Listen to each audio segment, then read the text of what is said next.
ہم کیسے اس عید کو ایک پرمسرت موقع کہہ سکتے ہیں؟ میں یہاں پر ایک بات کی طرف ولید آپ کی اور توجہ چاہوں گا. آپ نے بار بار حضرت سیدنا ابراہیم علیہ السلام کا ذکر کیا ہے.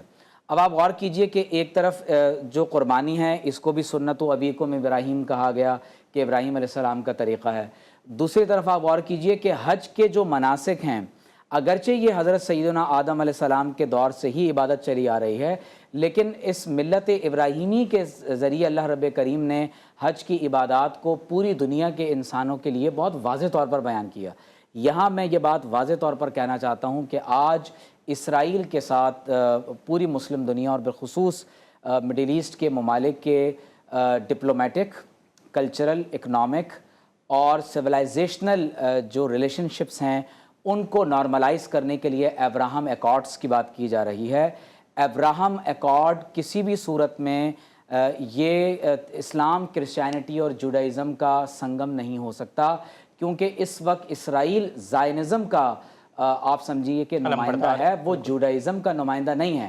جو جینون جوز ہیں، جو جوڈائزم کو یقینی اور حقیقی طور پر اپنے فہم کے مطابق سمجھتے ہیں، ان کا کہنا یہی ہے کہ یہ سیٹنزم ہے، یہ زائنزم ہے. اور بہت قابل توجہ بات یہ ہے کہ حضرت سیدنا موسیٰ علیہ السلام نے تو خود 10 کمانڈمنٹس میں یہ بات ارشاد فرمائی تھی کہ thou shall not kill، تمہیں کسی معصوم انسان کا قتل عام نہیں کرنا. تو یہ کیسے پاسبل ہو سکتا ہے کہ کوئی شخص حضرت موسیٰ علیہ السلام کے دین کی بات کرے اور اس کے بعد لاکھوں کی تعداد میں انسانوں کا نہ صرف یہ کہ قتل عام کیا جائے بلکہ اب بھوک اور پیاس کو ایک وار ٹول کے طور پر استعمال کیا جائے. تو قربانی اور حج کے تناظر میں یہ سمجھ لیں کہ زائنزم از ناٹ جوڈائزم. کوئی شک نہیں ہے. اچھا، عید الاضحیٰ کی ہم بات کر رہے ہیں، ہم بات کر رہے ہیں حضرت ابراہیم علیہ السلام کی قربانی کی، مگر وہاں پر ایک حضرت اسماعیل علیہ السلام کا بھی کردار ہے کہ ایک باپ اپنے بیٹے سے یہ کہہ رہا ہے کہ میں نے خواب دیکھا ہے، اور بیٹا سرنڈر کرتا ہے، کہتا ہے آپ نے ٹھیک اگر دیکھا ہے تو پھر قربانی کیجئے. واہ، یہ کیا پیغام دیتے ہیں ہمیں؟ اب غور کیجئے ولید کے قرآن مجید میں اللہ تعالیٰ نے جب اس واقعے کو پورا بیان کیا کہ فلما بلغ معہ السعی، ابراہیم علیہ السلام کی عمر مبارک 80 برس سے تجاوز کر چکی ہے اور آپ کے ہاں ایک بیٹے کی ولادت ہوتی ہے، اور جب وہ بیٹا آپ کے ساتھ کندھے سے کندھا ملا کر چلنے کے قابل ہو جاتا ہے تو اس وقت ابراہیم علیہ السلام ایک خواب دیکھتے ہیں اور خود اپنے بیٹے سے وہ خواب بیان کرتے ہیں کہ اے میرے پیارے بیٹے، میں نے یہ خواب دیکھا ہے کہ انی اذبحک، کہ میں آپ کو ذبح کر رہا ہوں. تو اب اسماعیل علیہ السلام کس طرح سے اپنے آپ کو اللہ کی بارگاہ میں سرنڈر کر دیتے ہیں، جسے درست طور پر complete submission to the will of Allah and his prophet یعنی اسلام کہا جا سکتا ہے. تو قرآن کہتا ہے کہ آپ نے عرض کی کہ یا ابت افعل ما تؤمر، اے میرے والد ماجد، اے میرے پیارے ابا جان، آپ وہ کر گزریے جس کا اللہ تعالیٰ نے آپ کو حکم دیا ہے، کیونکہ نبی کا خواب بھی ایک وحی ہوتا ہے. اب آپ غور کیجئے کہ ابراہیم علیہ السلام سے جب وہ یہ عرض کرتے ہیں تو ساتھ میں کیا کہتے ہیں کہ ستجدنی انشاء اللہ من الصابرین، ان قریب آپ مجھے صبر کرنے والوں میں سے پائیں گے. اور جب اللہ تعالیٰ کے نبی ان کو ذبح کرنے کا ارادہ کر لیتے ہیں تو اللہ تعالیٰ کی طرف سے ایک ندا لگائی جاتی ہے کہ اے ابراہیم، آپ نے اپنے وعدے کو اور اپنے خواب کو سچ کر دکھایا. اور قرآن خود کہتا ہے کہ فلما اسلما وتلہ للجبین، کہ جب ان دونوں نے اپنے آپ کو اللہ کی بارگاہ میں سرنڈر کر دیا اور اپنے بیٹے کو پیشانی کے بل لٹا دیا، اس وقت اللہ تعالیٰ فرما رہا ہے کہ اے ابراہیم، آپ نے اپنا خواب، اپنا وعدہ سچا کر دکھایا. وَتَرَكْنَا عَلَيْهِ فِي الْآخِرِينَ، اللہ نے قیامت تک ابراہیم علیہ السلام کے ذکر کو تمام تر انسانیت میں جاری و ساری فرما دیا. آپ غور کیجئے، اسی لیے اللہ تعالیٰ فرماتا ہے سلام علی ابراہیم، ابراہیم علیہ السلام پر اللہ تبارک و تعالیٰ کا سلام ہو. تو اسماعیل علیہ السلام نے جس طرح آداب فرزندی کا اظہار کیا ہے اور ابراہیم علیہ السلام نے جس طرح اللہ تعالیٰ کا خلیل ہونا اس کو اپنے عمل اور اپنے کردار اور قربانی سے ثابت کر دیا ہے، تو میں یہ سمجھتا ہوں کہ یہ قیامت تک آنے والے انسانوں کے لیے یہ سنت یہ بات واضح کرتی ہے کہ اگر تمہیں اللہ کی محبت اور اس کا قرب چاہیے تو اس کا طریقہ صرف ایک ہی ہے کہ اللہ تعالیٰ کی رضا کے لیے اس کی پسندیدہ چیزیں اس کی راہ میں قربان کر دو. سورہ کوثر میں آپ دیکھیے کیا ہے، فصلی لربک وانحر، آپ اپنے رب کے لیے نماز ادا کرتے رہیں اور قربانی ادا کیجیے. ماشاءاللہ. تو یہ اللہ کی تکبیر ادا کرنا، بیان کرنا، بڑائی بیان کرنا، نماز پڑھنا، قربانی کرنا، میں یہ سمجھتا ہوں کہ یہ ان سنتوں کو اس کی اصل روح کے ساتھ زندہ کرنے کی ضرورت ماشاءاللہ ماشاءاللہ، بہت خوب۔ کوئی شک نہیں ہے کہ عید الاضحیٰ قربانی کا، فرما برداری کا ایسا درس دیتی ہے کہ جس کی کوئی دوسری مثال نہیں ہے، کہ اللہ کی رضا حاصل کرنے کے لیے آپ اپنی پسندیدہ ترین چیز، یہاں تک کہ ہر چیز قربان کر سکتے ہیں، مگر اللہ کی رضا قربان نہیں کرتے۔ اللہ کی رضا کی قربانی، اللہ کی رضا حاصل کرنے کے لیے ہر چیز قربان کی جا سکتی ہے۔ ناظرین، چھوٹا سا بریک لیتے ہیں، بریک کے بعد اس خوبصورت سی گفتگو کو مزید آگے بڑھائیں گے۔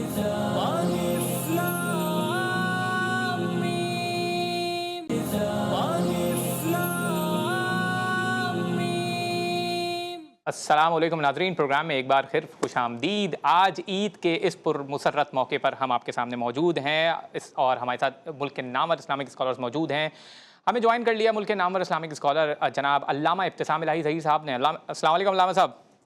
وعلیکم السلام ورحمۃ اللہ وبرکاتہ۔ علامہ صاحب، عید الاضحیٰ کے اس پرمسرت موقع پہ سب سے پہلے عید الاضحیٰ بہت بہت مبارک ہو آپ کو بھی۔ ہم عید کی بات کر رہے ہیں، قربانی کی بات کر رہے ہیں، مگر قربانی کیا وہ صرف یہ ایک رسم ہے کہ ہم جانوروں کو خریدتے ہیں اور قربان کر دیتے ہیں، یا اس کے پیچھے کوئی فلسفہ بھی ہے، اس کے پیچھے کوئی مقصد بھی ہے، اور اس کی روح کیا ہے اصل میں؟ دیکھیں، بنیادی طور پہ بات یہ ہے کہ اللہ تعالیٰ نے قرآن میں اس بات کو واضح فرمایا، وَلِكُلِّ أُمَّةٍ جَعَلْنَا مَنسَكًا لِيَذْكُرُوا اسْمَ اللَّهِ عَلَىٰ مَا رَزَقَهُم مِّن بَهِیمَةِ الْأَنْعَامِ۔ اصل میں تو ذکر الہی کی آپ کو پتہ ہے بڑی اہمیت ہے۔ مسلمان کھانا کھاتا ہے بسم اللہ کے ساتھ کرتا ہے، گاڑی چلاتا ہے یا سواری بیٹھتا ہے سبحان اللہ سخر لنا ھذا کے ساتھ کرتا ہے، مسجد میں داخل ہوتا ہے تو اس وقت مسجد میں داخلے کی دعا پڑھتا ہے۔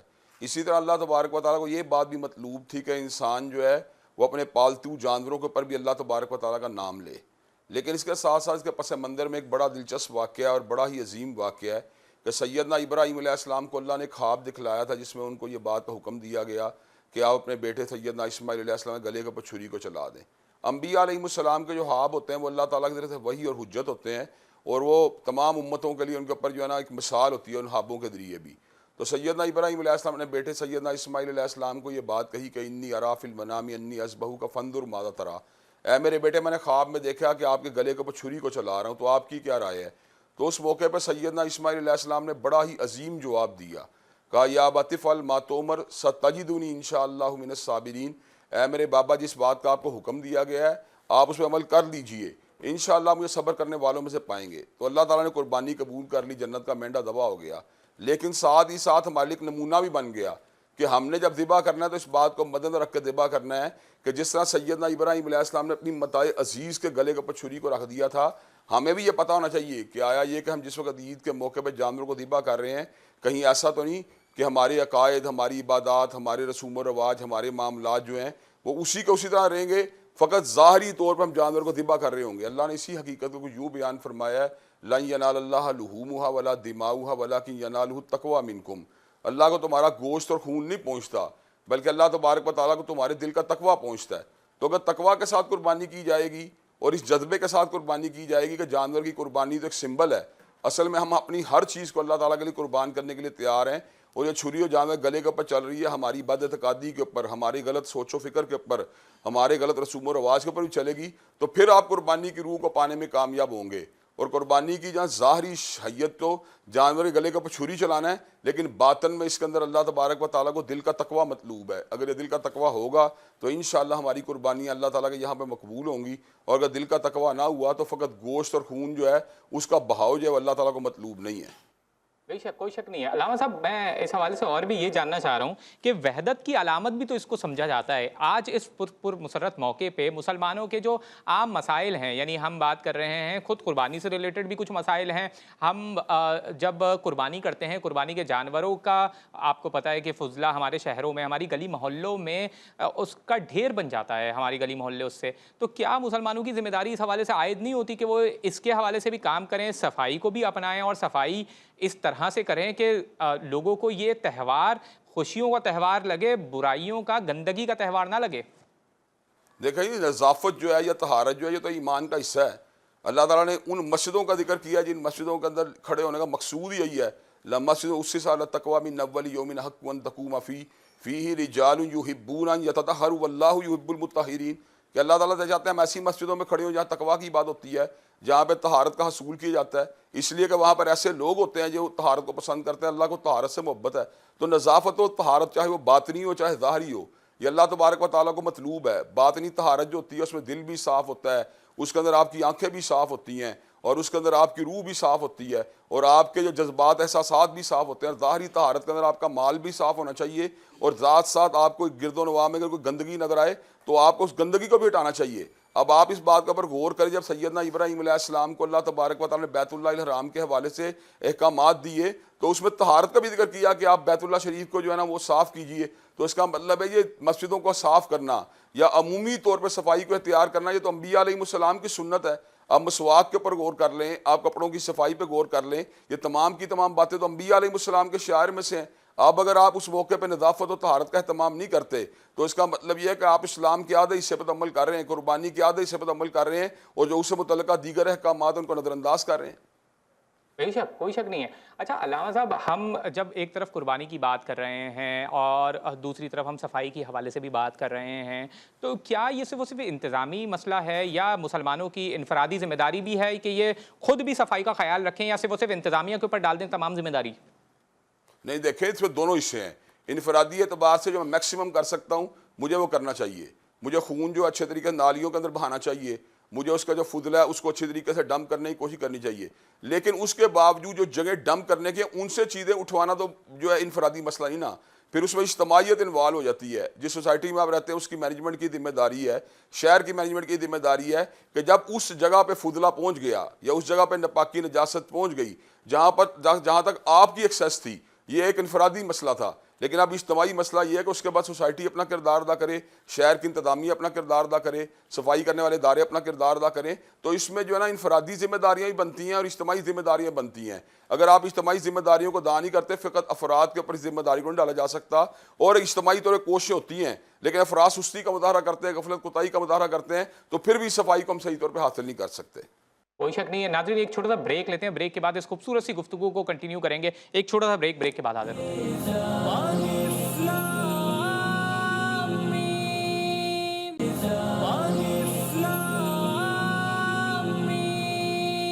السلام علیکم ناظرین، پروگرام میں ایک بار پھر خوش آمدید۔ ماشاءاللہ آج اب تک تو اس وقت تک سب کے سب قربانی سے فارغ ہو چکے ہوں گے اور ماشاءاللہ قربانی کا گوشت بھی کھا چکے ہوں گے اور غریبوں میں تقسیم بھی کر چکے ہوں گے۔ آج ہم قربانی کے حوالے سے، قربانی کے اصل پیغام کے حوالے سے اور مسلمانوں کی ذمہ داریوں کے حوالے سے گفتگو کر رہے ہیں۔ ہمارے ساتھ ملک کے نامور اسلامک اسکالرس موجود ہیں اور ہمیں اب جوائن کر لیا ہے ملک کے ممتاز عالم دین علامہ محمد امین شہیدی صاحب نے۔ السلام علیکم علامہ صاحب۔ وعلیکم السلام ورحمۃ اللہ۔ علامہ صاحب، سب سے پہلے آپ کو بھی عید الاضحیٰ بہت بہت مبارک ہو، اور عید الاضحیٰ کے پیغام کے حوالے سے بات کر رہے ہیں، ہم قربانی کی روح کے حوالے سے بات کر رہے ہیں۔ ہم بات یہ کر رہے ہیں کہ جب ہم عزیز ترین چیزوں کی قربانی کا درس دیتی ہے یہ عید ہمیں، تو کیا حضرت اسماعیل علیہ السلام، حضرت ابراہیم علیہ السلام کے لیے تو بہت ہی عزیز تر تھے، تو کیا ہمیں بھی اپنی عزیز ترین چیزوں کو، یعنی یہ بھی ممکن ہو سکتا ہے کہ ہمارے لیے، میرے لیے میرا اسماعیل کوئی اور چیز ہو، میرا مال ہو سکتا ہے کسی اور کے لیے اس کا اسماعیل کوئی اور چیز ہو، کیا ایسا ممکن ہے؟ کیا قربانی کی روح یہی ہے کہ اپنی عزیز ترین چیزیں ہمیں پہچاننی چاہیے؟ بسم اللہ الرحمن الرحیم۔ دیکھیے، اصل بات، ہر شرعی اور دینی حکم کے دو پہلو ہوتے ہیں، ایک اس کا ظاہری پہلو اور ایک اس کے پیچھے موجود حکمتیں، اس کا فلسفہ اور اس کے اندر موجود اسرار۔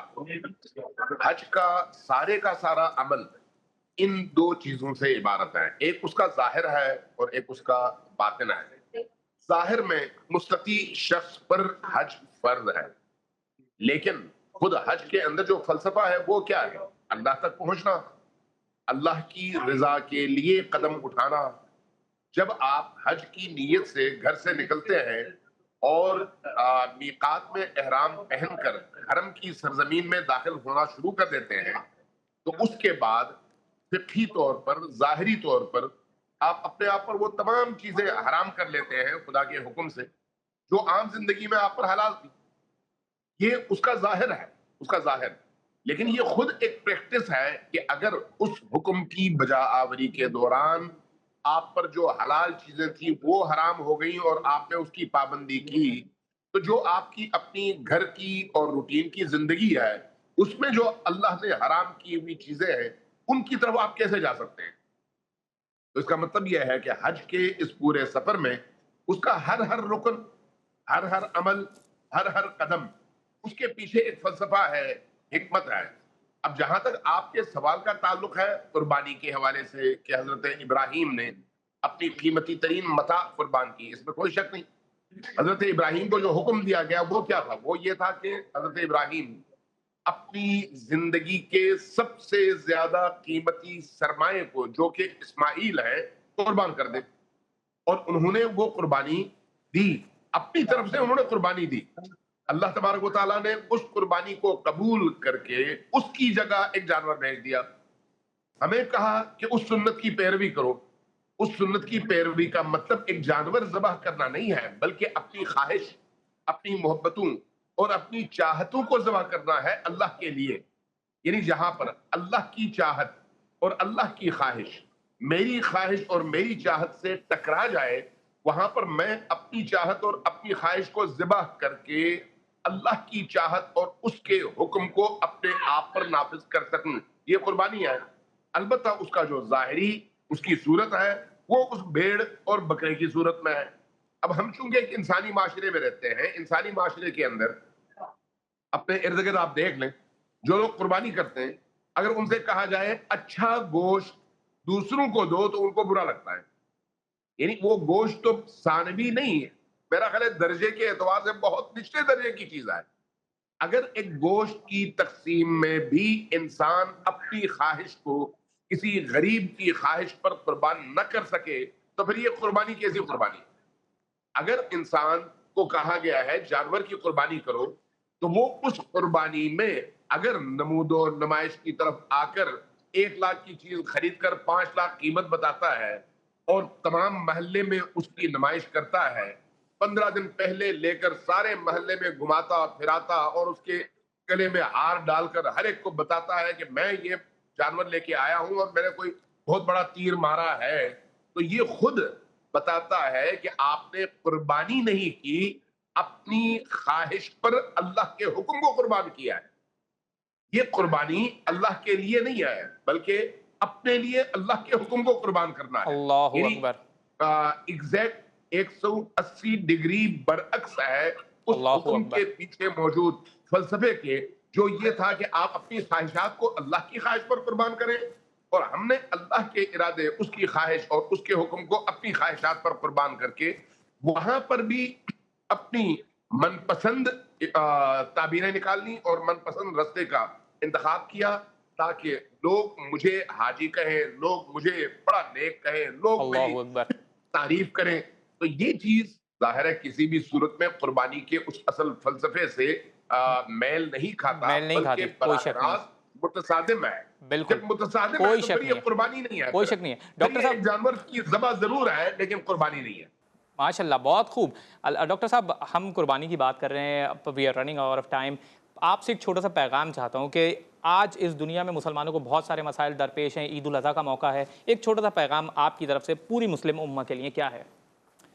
اس طرح میں نے شروع میں بھی عرض کیا کہ قربانی کا فلسفہ قربانی ہے، قربانی کا مقصود تقویٰ کا حصول ہے، اور کوشش کیجئے کہ اس وقت اہل غزہ اور اہل فلسطین کو اپنی دعاؤں میں بھی یاد رکھیں، اور جب آپ اچھے اچھے کھانے تیار کر کے اپنے اہل خانہ کے ساتھ آپ قربانی کا لطف اٹھا رہے ہوں تو اہل غزہ میں بالخصوص وہاں کے بچوں کی بھوک اور پیاس کو ضرور یاد رکھیں. اور یہ جو احساس جرم ہے، احساس ندامت ہے کہ ہم ان کے لیے کچھ نہیں کر سکے، اس کو مرنے نہ دیں، ورنہ ذالک اضعاف الایمان، ورنہ ہم ایمان کی کیفیت سے بھی ہم بہت نیچے خوب، اتر جائیں. بہت خوب، ماشاءاللہ. علامہ ابتسام الہی زئی صاحب بھی ہمارے ساتھ موجود ہے. علامہ صاحب آپ سے بھی ایک چھوٹا سا پیغام پوری مسلم امہ کے لیے اس عید الاضحیٰ کے موقع پر چاہتا ہوں.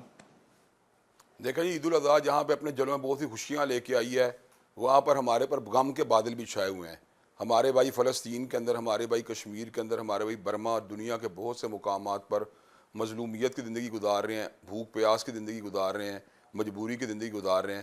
تو ہم اپنی دعاؤں میں، نیک تمناؤں میں انہیں بھی یاد رکھنا چاہیے، اور ان کے بارے میں ہمارے دل کے اندر سے جو ہے نا ایک احساس محبت، احساس قوت ضرور آنا چاہیے، اور اللہ کی بارگاہ میں ہمیں التجا کرنی چاہیے کہ اللہ آنے والی قربانیاں اور آنے والی عیدیں جو ہیں ان کے لیے بھی خوشیوں کی عیدیں ثابت ہوں. بہت خوب. علامہ صاحب آپ سے بھی ایک چھوٹا سا پیغام چاہتا ہوں اس آخری موقع پر. آپ کا بھی پیغام امت مسلمہ کے لیے عید الاضحیٰ کے موقع پر کیا ہے؟ عالم اسلام کی صورتحال ہے، اس میں تو جی چاہتا ہے کہ چلو بھر پانی میں پوری امت مر جائے ڈوب کر شرم سے اور لب نہ ہلے. اس وقت جو صورتحال ہے وہ یہ ہے. غزہ کی جو صورتحال ہے اس وقت تو اصل قربانی غزہ کی ہو رہی ہے, غزہ کے معصوم بچوں کی ہو رہی ہے, ماؤں کی ہو رہی ہے, ان کی گودی میں پلتے ہوئے ان 3 ماہ 4 ماہ 5 ماہ کے بچوں کی ہو رہی ہے. ایک ایسی صورتحال میں ہم ادھر ادھر کی باتوں کی بجائے اگر اپنا سارا فوکس, اپنی ساری توجہ اس سرزمین کے ان نہتے بے گناہ مظلوم اور اللہ کے مقابل اور مؤمن بندوں کی طرف مبذول کر سکیں, کیونکہ اس وقت روئے زمین پر فلسطینیوں سے زیادہ مظلوم کوئی قوم نہیں ہے اس موقع پر, اور ان سے زیادہ اللہ کے دشمنوں کی آنکھ کا کانٹا اور گلے کی ہڈی بھی کوئی نہیں ہے.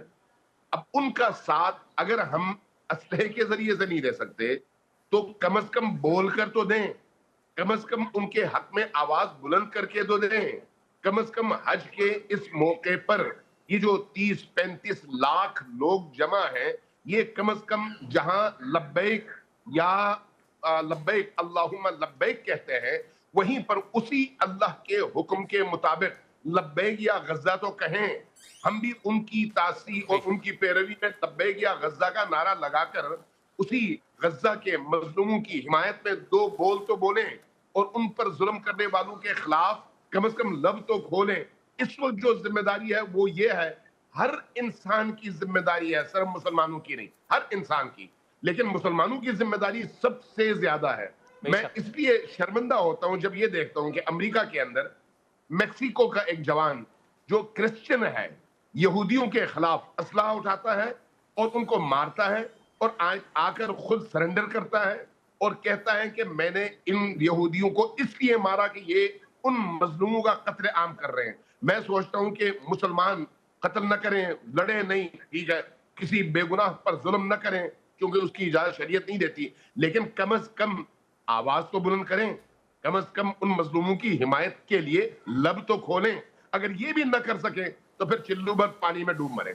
اللہ اکبر. بہت ہی خوبصورت پیغام علماء دین کی طرف ہمارے لیے آ رہا تھا. پوری امت کو آج ریفلیکٹ کرنے کی ضرورت ہے کہ وہ اسلامی تعلیمات کے اوپر صحیح طرح سے عمل کر رہے ہیں یا نہیں کر رہے. کیا وہ بعض چیزوں کو پک کرتے ہیں اور بعض چیزوں کو ریجیکٹ کر دیتے ہیں, صرف اپنے فائدے کی جو چیز ہیں اس کو اپناتے ہیں, جو اپنے خلاف جاری ہے, اپنے مفادات کے خلاف جاری ہے, اس کے اوپر عمل نہیں کرتے. اس قسم کے ایٹیٹیوڈ کو قرآن کنڈیم کرتا ہے. آج وہ وقت ہے کہ عید الاضحیٰ کے موقع پر ہم حضرت ابراہیم علیہ السلام, حضرت اسماعیل علیہ السلام کی قربانی کو بھی یاد رکھیں, اور وہ جو اس کی روح ہے کہ ہم آج قربان کر دیں لالچ کو, حسد کو, بے حسی کو, ان تمام خصائص رذیلہ جسے کہتے ہیں, ان سب کو قربان کر دیں اور اوصاف حمیدہ کو اپنائیں, اور اس قربانی کے ذریعے حضرت ابراہیم کی قربانی کو زندہ رکھ کر اپنے عمل سے اس قربانی کو مزید آگے بڑھائیں, لوگوں کو اچھا خوبصورت پیغام دیں, ماحول کی حفاظت کریں. اخوت و بھائی چارگی کا پیغام یہ عید دیتی ہے. اپنے اختلافات بھلا کر اکٹھا ہو جائیں کامن ایشوز کے اوپر اور ان معاشرتی اور انٹرنیشنل ایشوز کو ریزالو کریں. ناظرین, پھر کسی نئے موضوع کے ساتھ آپ کے سامنے حاضر ہوں گے. تب تک کے لیے اپنے میزبان ولی شیخ کو دیجیے اجازت.